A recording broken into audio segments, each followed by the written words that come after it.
حضرت موسیٰ علیہ السلام کا مکمل واقعہ، ابتدائی حالات اور ولادت۔ حضرت موسیٰ علیہ السلام اللہ تعالیٰ کے جلیل القدر پیغمبر تھے، جنہیں اللہ تعالیٰ نے بنی اسرائیل کی ہدایت کے لیے مبعوث فرمایا۔ آپ کی ولادت مصر میں اس وقت ہوئی جب وہاں فرعون نامی ظالم بادشاہ کی حکومت تھی۔ فرعون نہایت ہی متکبر اور خود کو رب اعلیٰ کہلوانے والا بادشاہ تھا۔ اس نے بنی اسرائیل کو غلام بنا رکھا تھا اور ان پر ظلم و ستم کے پہاڑ توڑتا تھا۔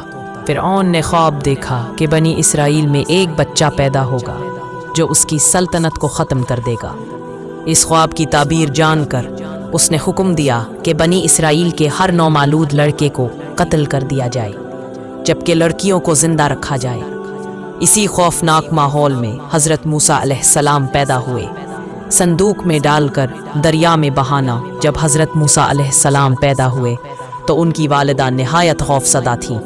اللہ تعالیٰ نے ان کے دل کو تسلی دی اور وحی کے ذریعے فرمایا، اور ہم نے موسیٰ کی ماں کے دل میں وحی دی کہ اسے دودھ پلاتی رہے، پھر جب تجھے اس کے بارے میں خطرہ محسوس ہو تو اسے دریا میں ڈال دے، اور نہ ڈر اور نہ غم کر، بے شک ہم اسے تیرے پاس واپس لائیں گے اور اسے رسول بنائیں گے۔ القصص 7۔ حضرت موسیٰ علیہ السلام کی والدہ نے اللہ کے حکم پر عمل کرتے ہوئے انہیں ایک صندوق میں ڈال کر دریائے نیل میں بہا دیا۔ وہ صندوق بہتا ہوا فرعون کے محل کے قریب پہنچا، جہاں فرعون کی بیوی حضرت آسیہ نے اسے دیکھا۔ حضرت آسیہ رحم دل اور نیک عورت تھی۔ انہوں نے فرعون سے اصرار کیا کہ اس بچے کو قتل نہ کیا جائے بلکہ اسے بیٹا بنا کر پالا جائے۔ فرعون نے اجازت دے دی، اور یوں اللہ کی قدرت سے حضرت موسیٰ علیہ السلام کا بچپن دشمن کے ہی گھر میں گزرا۔ رضاعت اور والدہ سے ملاقات۔ اللہ تعالیٰ نے حضرت موسیٰ علیہ السلام کو کسی بھی عورت کا دودھ قبول کرنے سے روک دیا۔ فرعون کے محل میں کئی دائیوں کو بلایا گیا، مگر حضرت موسیٰ کسی کا دودھ نہیں پی رہے تھے۔ اسی دوران حضرت موسیٰ کی بہن محل کے باہر موجود تھیں۔ انہوں نے کہا کہ میں ایک ایسی عورت کو جانتی ہوں جو اس بچے کو دودھ پلا سکتی ہے۔ فرعون نے اجازت دی اور حضرت موسیٰ کی والدہ کو بلایا گیا۔ جیسے ہی انہوں نے بچے کو گود میں لیا، حضرت موسیٰ نے دودھ پینا شروع کر دیا۔ یوں اللہ تعالیٰ نے ماں اور بیٹے کو دوبارہ ملایا، اور موسیٰ علیہ السلام کی والدہ نے فرعون کے محل میں رہ کر ان کی پرورش کی۔ حضرت موسیٰ کا جوانی کا دور۔ جب حضرت موسیٰ علیہ السلام جوان ہوئے تو نہایت طاقتور، نیک سیرت اور عقل مند تھے۔ ایک دن وہ شہر میں گئے تو دیکھا کہ ایک قبطی، فرعون کی قوم کا فرد، اور ایک بنی اسرائیلی آپس میں لڑ رہے ہیں۔ بنی اسرائیلی نے حضرت موسیٰ سے مدد مانگی۔ آپ نے قبطی کو ایک گھونسا مارا جس سے وہ مر گیا۔ حضرت موسیٰ اس واقعے پر سخت نادم ہوئے۔ اگلے دن وہ دوبارہ اسی شہر میں گئے تو وہی بنی اسرائیلی کسی اور سے جھگڑ رہا تھا۔ حضرت موسیٰ نے اسے ڈانٹا تو اس نے کہا، کیا تم مجھے بھی قتل کرنا چاہتے ہو جیسے کل اس شخص کو قتل کیا؟ یہ بات فرعون کے درباریوں تک پہنچ گئی اور حضرت موسیٰ کو قتل کرنے کا فیصلہ کیا گیا۔ ایک شخص نے خفیہ طور پر حضرت موسیٰ کو آگاہ کیا اور کہا کہ فوراً شہر چھوڑ دیں۔ حضرت موسیٰ مصر سے نکل گئے اور مدین کی طرف روانہ ہو گئے۔ مدین کا سفر اور حضرت شعیب علیہ السلام سے ملاقات۔ حضرت موسیٰ علیہ السلام کا سفر طویل اور کٹھن تھا۔ راستے میں آپ تھک گئے، بھوکے اور پیاسے تھے۔ جب وہ مدین پہنچے تو ایک کنویں کے قریب پہنچے جہاں لوگ اپنے جانوروں کو پانی پلا رہے تھے۔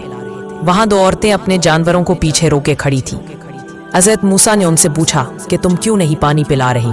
انہوں نے کہا کہ ہم مردوں کے ہٹنے کا انتظار کر رہی ہیں کیونکہ ہمارا کوئی مرد نہیں جو ہمارے ساتھ آئے۔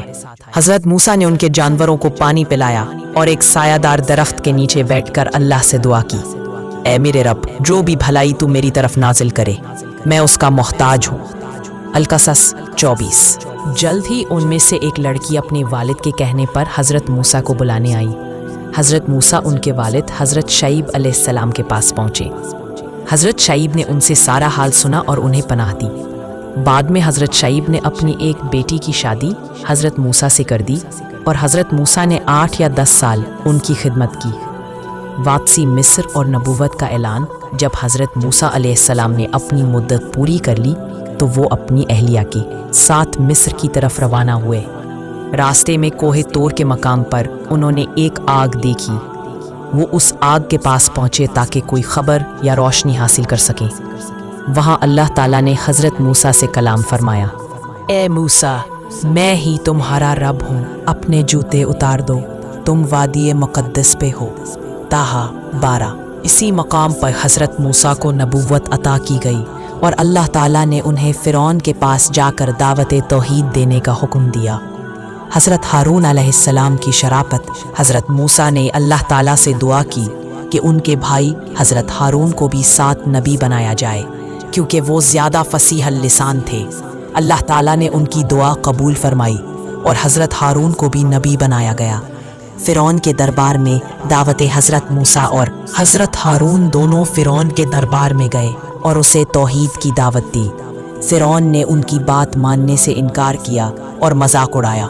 حضرت موسیٰ نے معجزات دکھائے، عصا لاٹھی جو سانپ بن گئی، ید بیضا روشن ہاتھ جو چمکتا تھا۔ فرعون نے ان معجزات کو جادو قرار دیا اور اپنے جادوگروں کو بلایا تاکہ حضرت موسیٰ سے مقابلہ کرے۔ ایک دن مقرر کیا گیا جہاں جادوگر حاضر ہوئے۔ جادوگروں کا ایمان، جادوگروں نے اپنی رسیاں اور لاٹھیاں پھینکی تو وہ سانپوں کی طرح حرکت کرنے لگی۔ حضرت موسیٰ نے بھی اپنی لاٹھی پھینکی جو ایک بڑا اژدہا بن کر تمام جادو نگل گیا۔ جادوگر فوراً سمجھ گئے کہ یہ جادو نہیں بلکہ سچ ہے اور وہ سمجھتے میں گر گئے، ہم ایمان لائے رب موسیٰ اور ہارون پر۔ فرعون غضبناک ہو گیا اور کہا کہ وہ ان کے ہاتھ اور پاؤں کاٹ کر سولی پر چڑھا دے گا، مگر جادوگر ایمان پر قائم رہے۔ بنی اسرائیل کو مصر سے نکالنا، فرعون کی ہٹ دھرمی بڑھتی گئی۔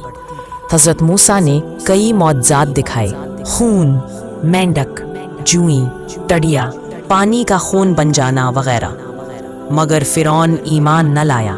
آخر اللہ تعالیٰ نے حضرت موسیٰ کو حکم دیا کہ وہ رات کو بنی اسرائیل کو لے کر مصر سے نکل جائیں۔